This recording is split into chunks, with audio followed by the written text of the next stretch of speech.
गौतम बुद्ध ने कहा था, एक खूंखार जंगली जानवर की तुलना में एक कपटी और दुष्ट मित्र से ज्यादा डरना चाहिए, क्योंकि जानवर तो सिर्फ आपके शरीर को नुकसान पहुंचाता है, लेकिन एक कपटी और धोखेबाज मित्र आपकी बुद्धि को नुकसान पहुंचाता है। एक बुरा मित्र ही आपको ऐसी दशा में ला सकता है जहां आपको लगने लगे कि ये दुनिया बहुत बुरी है, अब यहाँ जीकर भी क्या फायदा है। और ऐसा तब होता है जब आपके साथ विश्वासघात होता है, आपको धोखा दिया जाता है, और धोखा भी उसी व्यक्ति को मिलता है जिसने दूसरे पर अंधा विश्वास किया हो। कभी भी हम किसी पर एकदम से भरोसा नहीं करते, भरोसा धीरे धीरे बढ़ता है, लेकिन एक समय आने के बाद यह भरोसा इतना मजबूत हो जाता है कि हम उस व्यक्ति के लिए अपनी आंख, कान और दिमाग सब बंद कर लेते हैं। और फिर ऐसी स्थिति में ही हमारा सबसे विश्वास पात्र व्यक्ति हमें इतना बड़ा धोखा दे देता है कि हमारा दुनिया पर से भरोसा उठ जाता है और हम हर किसी को शक की नजर से देखने लगते हैं। असल में देखा जाए तो यह दुनिया धोखे पर ही चल रही है।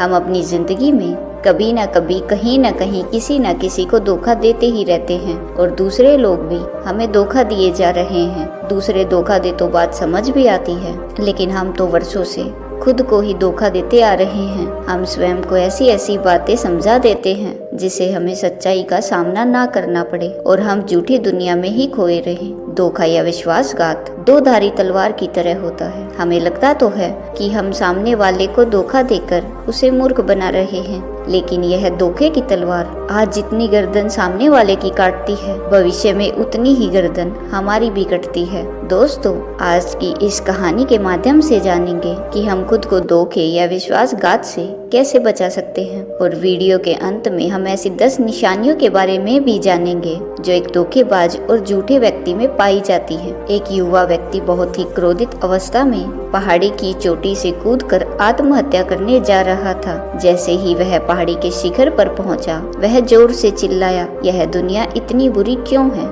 यहाँ सब इतने स्वार्थी क्यों हैं? अब मेरे जीने का कोई फायदा नहीं। उसी पहाड़ी के शिखर पर एक बौद्ध भिक्षु अपनी ध्यान साधना में लीन थे। उस युवा व्यक्ति की तेज क्रोधित आवाज को सुनकर वह ध्यान से जागे। उन्होंने देखते ही समझ लिया कि युवा व्यक्ति यहाँ आत्महत्या करने आया है। वह व्यक्ति पहाड़ी से कूदने ही वाला था कि बौद्ध भिक्षु उसका हाथ पकड़कर उसे पीछे खींचते हुए बोले, क्या हुआ? आगे का रास्ता खत्म हो गया? युवा व्यक्ति ने कहा, कैसा रास्ता? यहाँ तो कोई रास्ता ही नहीं है। मैं तो यहाँ से कूदकर आत्महत्या करने वाला हूँ। बौद्ध भिक्षु ने कहा, मरना तो एक दिन सभी को है, लेकिन तुम्हें इतनी जल्दी क्यों है? व्यक्ति ने कहा, क्योंकि यह दुनिया रहने लायक नहीं है। यहाँ सब स्वार्थी हैं, सब धोखेबाज हैं। मैंने जिस पर भी भरोसा किया, सभी ने मुझे धोखा दिया। मेरे सगे भाई ने मुझे धोखा दिया, मेरे मित्रों ने मुझे धोखा दिया, लेकिन आज तो हद ही हो गई। मेरी पत्नी ने भी मुझे धोखा दे दिया। वह एक अमीर व्यापारी के साथ चली गई। इतने सारे धोखे मिलने के बाद अब मेरा इस दुनिया में जीने का कोई मतलब नहीं है। इस स्वार्थी दुनिया में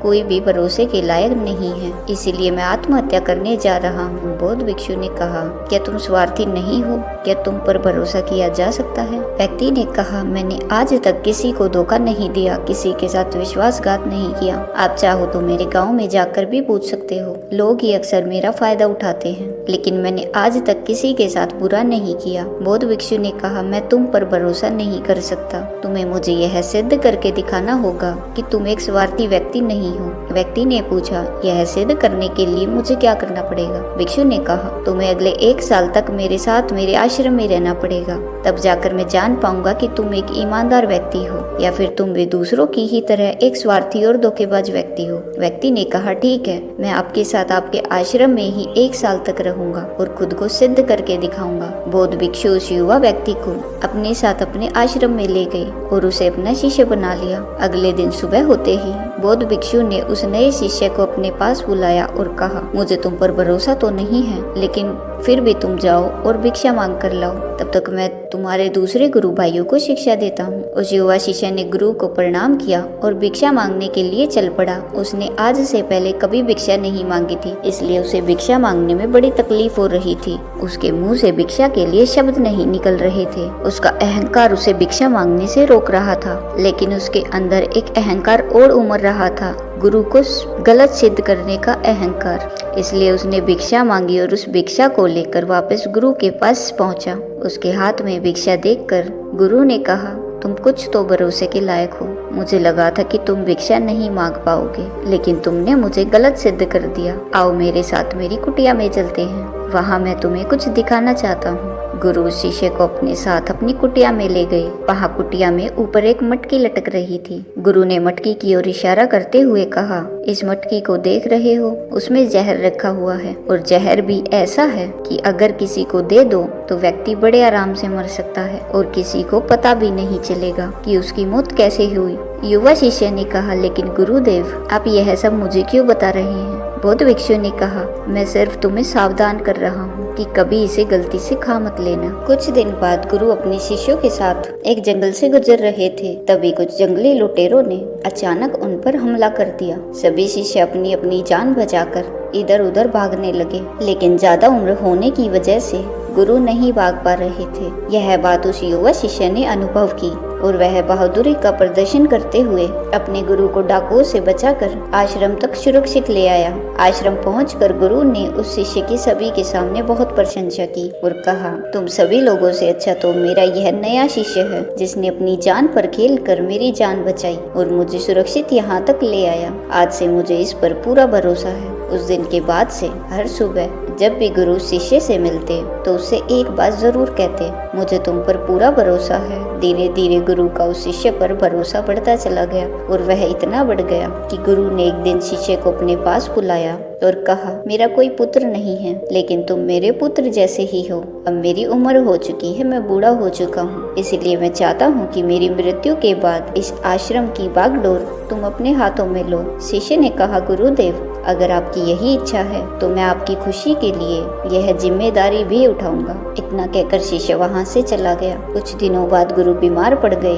तो उन्होंने आश्रम के सभी शिष्यों को बुलाकर यह घोषणा कर दी कि मेरे बाद इस आश्रम का संचालन यह युवा शिष्य करेगा। धीरे धीरे दिन बीतने लगे और उस युवा शिष्य के मन की बेचैनी बढ़ने लगी। वह जल्द से जल्द आश्रम को अपने कब्जे में लेना चाहता था। वह हर सुबह गुरु के पास जाकर यही देखता कि गुरु के स्वास्थ्य में कोई प्रभाव पड़ा या नहीं, लेकिन गुरु का स्वास्थ्य तो दिन प्रतिदिन अच्छा होता जा रहा था। अब तो उसके सब्र का बांध भी टूटने लग गया था। उसकी रातों की नींद चली गई। वह हर समय यही सोचता रहता कि कैसे गुरु को रास्ते से हटा दिया जाए और किसी को पता भी न चले। कभी वह सोचता कि गुरु को नदी में धक्का दे देता हूँ, लेकिन अगले ही पल उसे ख्याल आया कि गुरु तो अच्छे तैराक है, वह तैर कर बाहर आ जाएंगे। फिर कभी सोचता कि गुरु को गला दबाकर मार देता हूँ। सब जानते हैं कि मैं गुरु का भरोसेमंद हूँ, इसीलिए मुझ पर किसी को शक भी नहीं होगा। लेकिन फिर वह सोचता कि अगर थोड़ी सी भी चूक हुई तो इससे बात बिगड़ भी सकती है। मुझे कोई ऐसा तरीका ढूंढना होगा जिससे गुरु की मौत भी हो जाए और सभी को यही लगे कि यह एक स्वाभाविक मृत्यु थी और भगवान को यही मंजूर था। एक दिन वह युवा शिष्य गुरु के पास उनकी कुटिया में बैठा हुआ था। तभी उसकी नजर ऊपर लटक रही मटकी की तरफ गई। उसे याद आया कि गुरु ने कहा था इसमें जहर है, और जहर भी ऐसा है जिसका किसी को पता नहीं चलेगा। उसने सोचा कि यही सही रहेगा, यह जहर गुरु को दे देता हूँ और किसी को पता भी नहीं चलेगा कि उनकी मृत्यु कैसे हुई। फिर पूरे आश्रम पर सिर्फ मेरा नियंत्रण होगा। अगले दिन उसने चुपके से गुरु की कुटिया से वह जहर चुरा लिया और उसे गुरु के खाने में मिला दिया। गुरु ने वह खाना खा लिया और रात में सोने चले गए। लेकिन जब सुबह हुई तो पूरा आश्रम जागा, लेकिन गुरु नहीं जगे। शिष्यों ने गुरु की कुटिया में जाकर देखा तो पता चला कि गुरु की तो मृत्यु हो गई है। जब यह बात उस युवा शिष्य को पता चली तो वह अंदर ही अंदर बहुत खुश हुआ और आश्रम को अपने नियंत्रण में लेने का कार्य शुरू कर दिया। उसी आश्रम में गुरु का एक सबसे पुराना शिष्य भी था। वह चुपचाप यह सारी घटना देख रहा था। वह अपनी कुटिया में गया और वहाँ से एक औषधि ले आया। वह औषधि गुरु को दे दी। थोड़ी ही देर में गुरु की चेतना लौट आई और वह एकदम स्वस्थ होकर बैठ गए। यह सब देखकर उस युवा शिष्य के पैरों तले जमीन खिसक गई। वह बुरी तरह घबरा गया। गुरु ने बाकी के सभी शिष्यों को अपने अपने कामों में वापस भेज दिया और इस युवा शिष्य को अपने पास बुलाकर कहा, क्या तुम अभी भी विश्वास करने के लायक हो? क्या तुमने मुझे धोखा नहीं दिया? क्या तुम स्वार्थी नहीं हो? वह शिष्य गुरु के चरणों में गिर पड़ा और बोला, पता नहीं यह अपराध मुझसे कैसे हो गया। मैंने आज से पहले तो कभी किसी को धोखा नहीं दिया था। लोग ही मुझे धोखा देते आए हैं, लेकिन पता नहीं कि और कैसे मैंने आपको धोखा दे दिया। गुरु ने कहा, तुम मुझे धोखा दे ही नहीं सकते थे, क्योंकि मैंने तुम पर कभी भरोसा किया ही नहीं था। मैं किसी भी इंसान पर भरोसा नहीं करता हूँ, मैं केवल उसी पर भरोसा करता। मेरे पास यही आखिरी रास्ता बचा था, मैं मजबूर था। लेकिन हर धोखे के पीछे की सच्चाई यह है कि व्यक्ति उसे जानबूझकर अपने फायदे के लिए करता है। गुरु ने शिष्य की आंखों में देखते हुए कहा, याद रहे कि हम जब भी किसी को धोखा देते हैं तो हम उसकी आंतरिक चेतना को ठेस पहुंचाते हैं, और वह इतनी बुरी तरह आहत हो जाता है कि उसका किसी पर भरोसा नहीं रह जाता, और वह अंदर से बहुत दुखी और खुद को बड़ा अकेला महसूस करने लगता है। इसीलिए अगर तुम चाहते हो कि तुम्हें कोई धोखा ना दे पाए तो अपनी आँख, काक और मन को हमेशा खुला रखो। लोगों पर भरोसा तो करो, लेकिन इतना भी भरोसा मत करो कि वह तुम्हारा फायदा उठाने लग जाए। हमेशा अपने सबसे महत्वपूर्ण कामों का नियंत्रण अपने हाथ में रखो, और कभी भी अपने जीवन की बागडोर किसी दूसरे के हाथों में मत दो। और बीच बीच में खुद की भी जांच पड़ताल करते रहो कि जिस धोखे से तुम बचना चाहते हो, कहीं वैसा ही धोखा तुम तो किसी दूसरे के साथ नहीं कर रहे हो। और अगर फिर भी तुम्हें कोई धोखा दे तो निराश मत होना, क्योंकि हर एक धोखा इंसान को कुछ न कुछ सिखा कर ही जाता है। धोखा खाने के बाद इंसान पहले से भी कहीं ज्यादा सतर्क और समझदार हो जाता है। इसीलिए सिर्फ एक धोखे की वजह से खुद की जिंदगी को बर्बाद मत करो, और इसे एक सीख समझकर आगे बढ़ जाओ। गुरु ने कहा, यह 10 निशानियां हैं एक धोखेबाज इंसान की, एक चालाक इंसान की, जो तुम्हें धोखा दे सकता है, तुम्हारे मन की शांति तक छीन सकता है, और तुम्हें निराशा के गहरे सागर में डुबोकर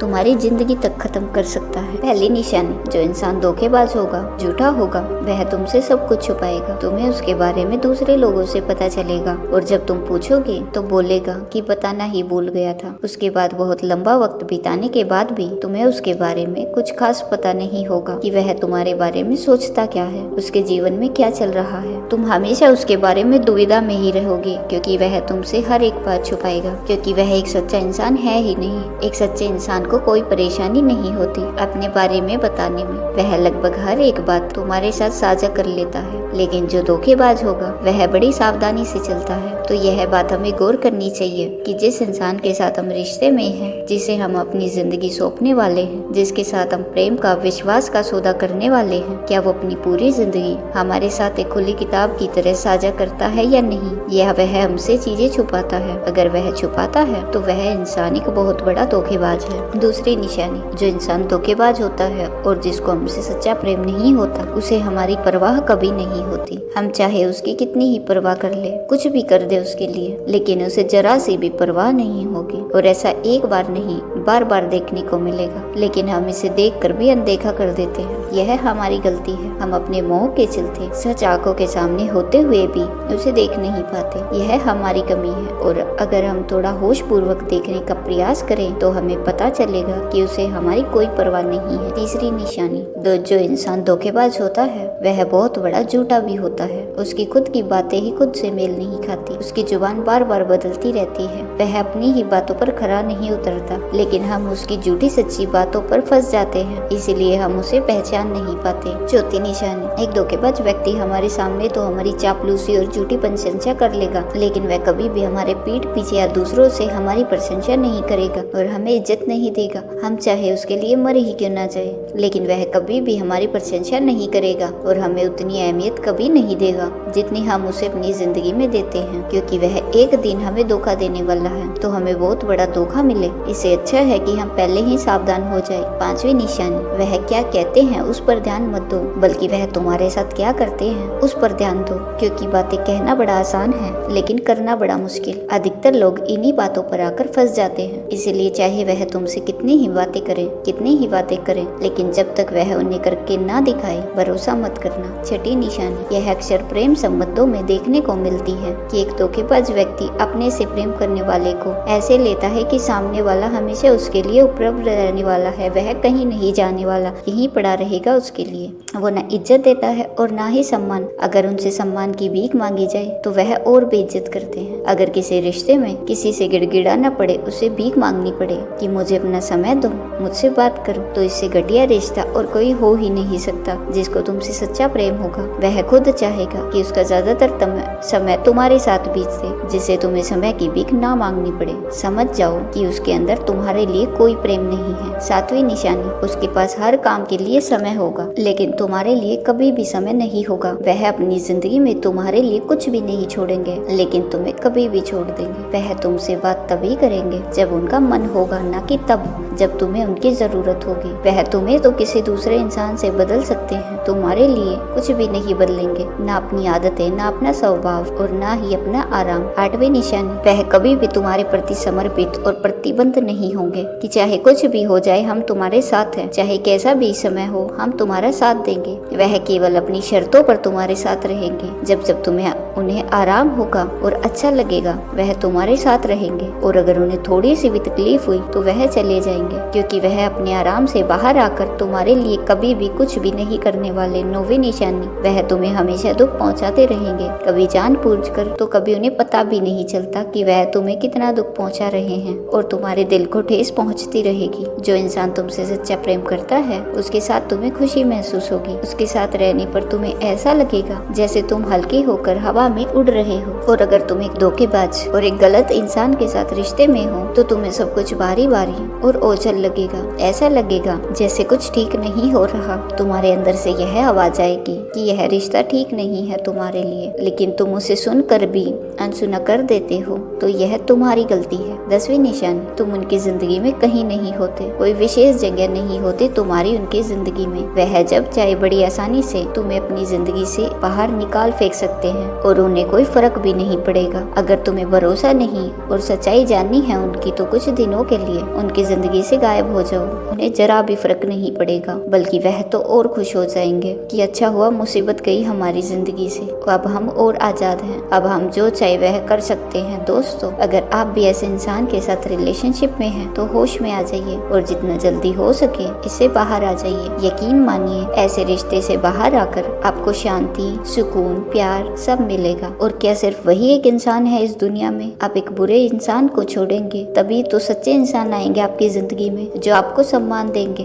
प्यार देंगे। जब तक आप ऐसे झूठे इंसान के साथ जुड़े रहेंगे आपको दूसरे अच्छे इंसान दिखेंगे ही नहीं, लेकिन जैसे ही आप ऐसे धोखेबाज इंसान को छोड़ेंगे आपकी जिंदगी में अच्छे इंसान आने शुरू हो जाएंगे। एक बात और, आजकल जिन लोगों के साथ रिलेशनशिप में प्यार में धोखा होता है वह कहते हैं कि प्यार व्यार कुछ नहीं होता, सब कुछ धोखा होता है, आजकल सब कुछ झूठ है, लेकिन यह पूरी तरह सही नहीं है। वह इंसान जिसने आपको धोखा दिया वह प्यार का मतलब नहीं जानता था, पर आज भी दुनिया में ऐसे बहुत से लोग हैं जो प्यार करना भी जानते हैं और उसे निभाना भी जानते हैं। जिन जिन लोगों के साथ धोखा हुआ वह तो अपनी तरफ से सच्चा प्यार कर ही रहे थे। प्रेम तो ईश्वर का वरदान है और प्रेम पर ही यह दुनिया टिकी है। अगर एक गलत इंसान आपके प्रेम को नहीं समझ पाया तो इसका मतलब यह नहीं कि इस दुनिया में प्रेम ही नहीं, यह दुनिया प्रेम से ही चलती है। यह हंसती नाचती दुनिया प्रेम करने वालों की बदौलत ही है। और अंत में एक बात और दोस्तों, अगर आपको अपने परिवार वालों से धोखा मिले या फिर आपको कोई गलतफहमी हो गई हो